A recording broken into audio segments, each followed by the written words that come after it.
स्वागत आहे तुमच्या आमच्या यूट्यूब चॅनलमध्ये. काय चालले भाऊ बहिणींनो, झाला का चहा?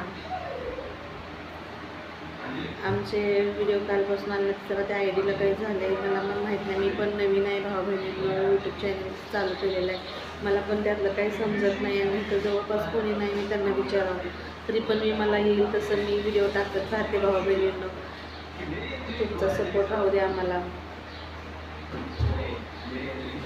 आणि असे म्हणतात की भाऊ बहिणींनो की यूट्यूबवर लई वर्ष म्हणजे असं कोण लाईक करत नाही, कोण बघत नाही, बघणार नाही, तर बघत नसते आपल्यासारख्यांचे व्हिडिओ. ते तुम्ही ठरवायचं भाऊ बहिणींनो. यासाठी आमचे साधेसुधे व्हिडिओ आहेत, साधे पण मी जास्त शिकलेली नाही भाऊ बहिणींनो, तरी पण मी त्यातनं चालू केलेलं आहे. मी टाकत जाईन माझे काही रेसिपी करते त्याचं व्हिडिओ. मला आवड आहे म्हणजे डबेही चालू केलेत ना मी जेवणाचे. त्याचे काही मी रेसिपी करते ते टाकत जाईन. तुम्ही बघत जावा, लाईक करत जावा, शेअर करत जावा, कमेंट करत जावा आणि असा सपोर्ट या बहिणीला द्या. बाहेरचं कसं वातावरण आमच्या इकडं मला दाखवते.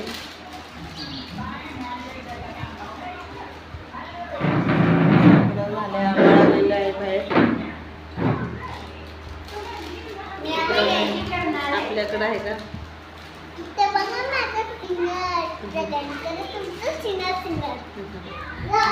आणि मी सुट्टी आहे. पुरींना पण लई आवड आहे, म्हणते मम्मी आपण पण यूट्यूब चॅनल काढा, तू पण रेसिपी टाकत जा. म्हणून भाऊ बहिणींना मी चालू केलेलं आहे आणि तुमचा सपोर्ट राहू दे. कारण काही ह्यात जर माझ्याकडून चुकून गेलं असेल तर माफी असावी. आणि काय बोलायचं हे पण मला लगी एवढं हे होत नाही. आता पुढं मी शिकेल तरी मी आलेत माझे 2-3 व्हिडिओ, तर त्याला काही एवढं म्हणजे रिस्पॉन्स दिलेला नाही. त्यामुळे बघणारे म्हणतात. तर मला माहिती आहे भाऊ बहिणींना कित्येक लोक पहिल्यापासून चालू केलेलं माझ्या बहिणींनी अजून त्या हे होतात. मी तरी आत्ता 1-2 व्हिडिओ टाकून तरी पण मला हळूहळू माझे भाऊ बहीण सपोर्ट करतात. हेच मला खूप आहे माझ्यासाठी. कसं आहे आयुष्यात आहे ना भाऊ बहिणींनो, कुठल्या तरी गोष्टीचं डोक्यात म्हणजे आपण हे करणार असं मनात जिद्द ठेवली ना तर ते 100% पूर्ण होत असते. हे मला माहीत झालं आणि हेच मी पहिल्यापासून करत आलेले आहे भाऊ बहिणींनो. आणि थोड्या दिवस जर त्रास झाला मला, लोकांनी बाहेरच्यांनी खूप त्रास दिलेला आहे मला. एकतरी आम्हाला कुणाचा आधार नाही की मी, माझ्या मुली, माझा नवरा एवढंच आम्ही असतो.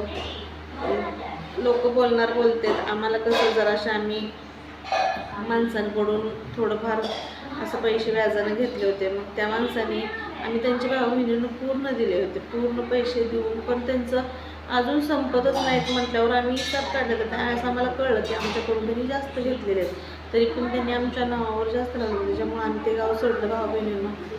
आता दुसरीकडं आम्हाला काम भेटलं आहे, आम्ही तिकडं कामाला आलेलो आहे. मग असंच तुमचा आम्हाला सपोर्ट राहू दे. कारण म्हणजे काय म्हणतात की शून्यातूनच विश्व निर्माण करतात माणसाचं. काय खरं आमच्या संघ भाऊ बहिणींना हे पहिल्यांदा आम्ही जिथं ज्यांच्या विश्वास ठेवला त्यांनी आम्हाला प्रत्येक वेळेस असा त्रास दिलेला आहे. म्हणजे आम्हाला लई आमची खच्चीकरण लई काय करतात लोक. एकतरी आमच्या पाठीमागं मागे पुढे कोण नाही असायला माझ्या 2 मुली, मी. मग आमच्या घरी आम्हाला येऊन त्रास द्यायचं, आमच्या दारावरून खड्या वाजवायचा, लाथा घालाय असं आम्हाला त्रास केल्यामुळं आम्ही काही तिथं राहिलो नाही. आणि आता तेच माणसं आमच्या नावाची बदनामी करतात की आम्ही गेलो. आम्ही खरं सांगतो भाऊ बहिणींना, आम्ही कुठंही काहीही कुणाचं काही सकटही केलेलं नाही. तरी पण ते बोलतात बोलू दे. परमेश्वर माझे स्वामी आहेत, माझ्या स्वामी आईला सगळं माहीत आहे. त्याच्यामुळं माझे स्वामी सगळं करणार हे मला माहीत आहे. कोणाचे कुणी मी जर चुकीची असेल तर मला शिक्षा भेटेल, आणि ज्यांनी कोणी माझ्या विरोधात कोण असेल त्यांना ते करतील. म्हणून मी माझ्या तोंडानं बोलून वाईट होणार नाही. मला इतकं शिवीच राहतात, इतकं माझ्या मुलांना मला इतकं काय काय बोलतात, मला काही फरक पडत नाही आहे का ना. कारण आपण जिथं चुकलो नाही तर तिथं भ्यायची काय गरज आहे. हां, मी भिले कुठल्या गोष्टीला, एकतरी आमच्या मागं उभारणार कोण नाही. आम्ही दुसऱ्याच्या गावी जाऊन कामं करून राहिलेलो होतो, आणि एकतरी माझ्याकडे एक असे पुरावे आहेत ना त्यांचे. मी काय म्हणते, जाऊ दे, आपण त्या गावीत राहिलेलो आहे, आपल्याला त्या गोष्टीचं कुठल्या गोष्टीचं हे करायचं नाही. जर त्यांनी मला अतिरेक जास्त त्रास दिला ना तर मी कायदेशीर त्यांच्यावर कारवाई करणार. ते मी मनातच धरलेलं आहे. म्हणजे मी खरं मी जितकं दिले ना भाऊ बहिणींनो, माझ्याकडे मी किती दिले ना पूर्ण आहे. त्याच्यामुळं पुरावे सकट त्यांनी मला काही किती हे केलेलं आहे त्याच्या सकट, म्हणून तरी मी आता भेणार नाही. मला सगळे म्हणत होते तू चॅनेल चालू करत्या, तुला काय तर कमेंट करते, ते करू देत, मला काही फरक पडत नाही. मला फक्त मला माहीत आहे ना मी कुठं चुकीची नाही, तर मी कुणालाही भेणार नाही. मी माझा आयुष्य जगणार, माझ्या मुलीला चालू ठेवणार, मी यूट्यूब चॅनल चालू करणार, मी इंस्टाग्राम आहे माझं, मी फेसबुक आहे, मी सगळं सोशल मीडियावर मी सगळी माझी हकीकत सांगणार. मग मला कुठला सपोर्ट नसता तर तुमचा तरी सपोर्ट मला भावा बहिणींनो.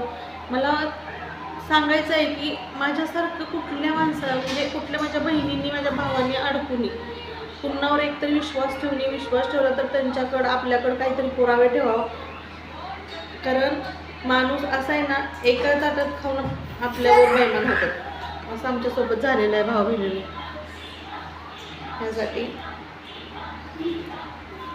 आमचे व्हिडिओ येत जातील भावा बहिणींना. तुमचं म्हणजे मी सांगितली माझी स्टोरी, म्हणजे माझ्या संग लई झालेला आहे भावा बहिणींना. काय विषय जर मी सांगत बसले ना, मग इतका संघर्ष केला आहे ना लई.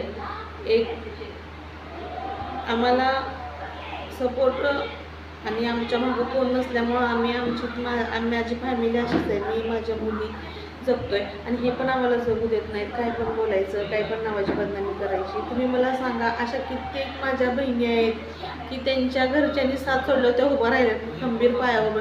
मग मला का नाही, मग मला का म्हणतो तुम्ही तुला सपोर्ट नाही, तुम्ही देत नाही ना, तुम्ही सपोर्ट करत नाही, मला कुणीकडनं तर सपोर्ट भेटतोय ना, तर मला भेटू दे ना.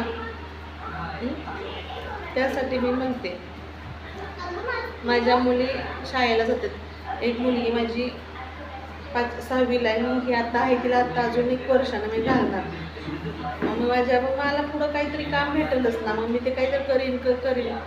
तर तुम्ही मला असं म्हणू नका ना, आम्ही कष्ट करतोय खातोय, तुम्हीचं कुणाचं म्हणजे फुकटचं आणि कुणाचं लुबाडून तर तुमच्यासारखं खात नाही ना. व्याजाचं द्यायचं 3 रुपयानं, लावायचं 10 रुपयानं, असं तरी आम्ही केलेलं नाही ना कोणासोबत. हेच आहे सांगायला, म्हणजे माझं सांगणं एवढंच आहे भावा बहिणींना. माणूस जितकं गोड दिसतंय ना समोर, आपल्याला इतका जीव लावल्यागत वाटतं, तेच माणूस आपल्या संग घात करते एवढं आम्हाला कळ. आम्ही लई विश्वास त्या माणसावर ठेवला, त्या माणसाने आमचे बरोबर आम्हाला आमची पाहे हे दाखवून दिल्यागत दिले. आणि नात्यांमध्ये तर तुम्ही सांग, म्हणजे जवळ असं तरी काही सांगू नका, कारण गुळ आहे तोपर्यंत माशा आहे. एकदा गुळ संपला माशा संपला. तुम्हाला किती पण वाईट वेळ येऊ दे, ते तुमच्यासोबत उभारणार नाही. हां, ज्यावेळेस तुम्ही म्हणजे चांगला चला, तुमच्याकडं काय 4 पैसे असतील किंवा तुमच्याकडं काय आहे, म्हणजे तुमच्याकडं काही तर तुम्ही त्यांना देणं घेणं तुमचं असेल तर तुम्हाला घेणं. आणि ज्यावेळेस तुमच्याकडचं सगळं संपतं ना, तुम्ही जर त्यांना हाक जर मारले तर ते बाहेर असतात, कौरक्षेत्राचं ते बाहेर. आपण किती पण त्यांना म्हणा, मग त्यांच्या अडचणी आपल्याला सांगणार. म्हणून अशा माणसांनी मदत करा, बाहेरच्याचनी करा. बाहेरच्याचनी पण असं करा की त्यांनी आपल्याला वेळेवर जाणावं की हो बाबा ह्याने आपल्याला केल्या मदत. तसं जास्त करून नाही, तेच म्हणजे ती मतलबी पुरतीच आहेत, मग ती भले कशात पण असू दे.